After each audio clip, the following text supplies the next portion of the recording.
Welcome to Giants Baseball 101. I'm Gabe Vaughn, your host. Leaping Lizards, they scored 8 runs today. Yeah, the bats really got going. LaMonte Wade Jr. had 2 hits, one of them being a home run. Man, he's really a great player now. Giants have a lot of great players. I think the important thing to just keep up in the standings in 2022 is to have nobody be in a slump. And the best sign for that is they perform well early on in spring training. Get hits early and often. I guess that's how you say it. Steven Duggar has a home run. That's a great sign. He had a slump in 2020. He was optioned to the minors then, but then he made the opening day roster again in 2021. He was really hot. Then he cooled off a bit. But we saw a home run from him. That's going to be a good sign. Kurt Casale has a hit too.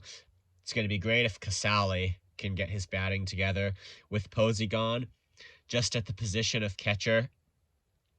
You know, you got to think of what you got in quality at every position, even on the offensive side. I mean, maybe you think of what position a guy plays more for defense, but everybody in the lineup, I still think quantitatively to measure offense, it is good to see what kind of offense you're going to have by the players that play every position. So Kurt Casale's offense, I do think, is going to need to be up from what it was last year if we're going to have any good there, especially if Joey Bart does crack the roster, likely to be expanded. More on that later. Whether there'd be 3 catchers, though, and I know I'm jumping ahead a little bit, whether if the Players Association agreed to expand the roster, there'd be 3 catchers. We don't know, but I think it's good that in his first spring training game, Casale got a hit.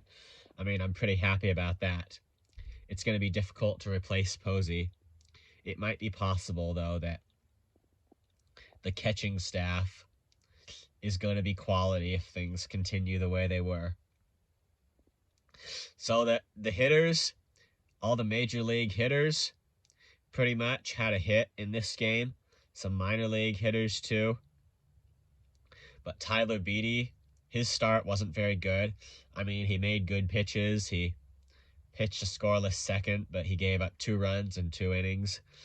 And so, yeah, just not very good. But the thing you got to respect about Tyler Beede is that even though he is not a great player, at least not yet, he just has this mental drive that he'll push through everything. He pushed through Tommy John surgery, and he's trying to push through now. He's just the kind of guy that it does make sense to want to give him a chance. That's kind of where the expanded roster to start the season thing, they kind of come in. And he's out of options. I mean, there's going to be a 5 option limit on every player, no matter what. But if rosters are expanded and they can carry more pitchers, and Tyler Beede makes it, it should be as a bulk innings pitcher to start out, a long or middle reliever, not as a starter. Wouldn't be wise to put him into the rotation to start out. He should just be a bulk innings pitcher until they see how he does. It could be he will force his way into the rotation and be very good. I mean, if he could be like Logan Webb, how he kind of turned things around, that'd be really good. No year like the present to do it. But we'll see. I think it would be good for them to have a good long relief option, whatever else you could say about it. That way, I mean, if you've got 8 or 9 relievers in the bullpen, it does make a difference whether you have one that can kind of go a long time and you're not going to, you'll be able to take the starter out if you think you need to. A lot of difference it makes. Otherwise, when a starter exits early, you have a game where basically you kind of use almost all of your guys. That's the downside to not having a bulk innings pitcher. So that's a thing there. And this was just one game. We'll see how Beede does as spring training progresses further. Corey Oswalt, the other pitcher who has some considerable time in the majors, not much, but enough to be considered. He wasn't very good either. Gave up 3 runs. He has not been successful so far in the big leagues, although I did think that in 2020 he did show some sign of pitching potential. I think you'd have to say that. Another guy, like, we'll just kind of have to see what happens with a lot of these pitchers. And then really, with the expanded roster thing, I think it wouldn't make much sense if you didn't,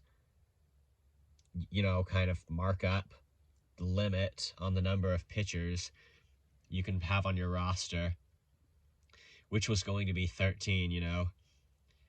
I mean, they have to do that to compensate, for just having an expanded roster, like for no other reason. I mean, I guess it wouldn't compensate for having an expanded roster, just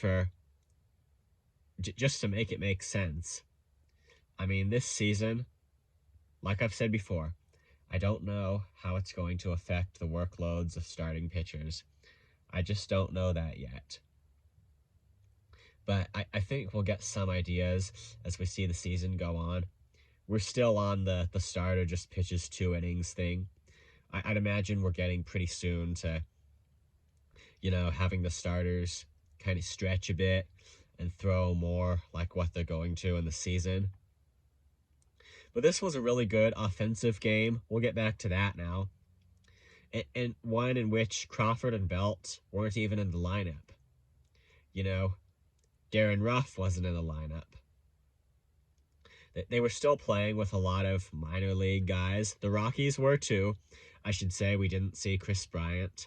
I kind of wanted to see him in the Rockies lineup. And it's okay because it's just a spring training game. Doesn't really matter whether you win or lose these.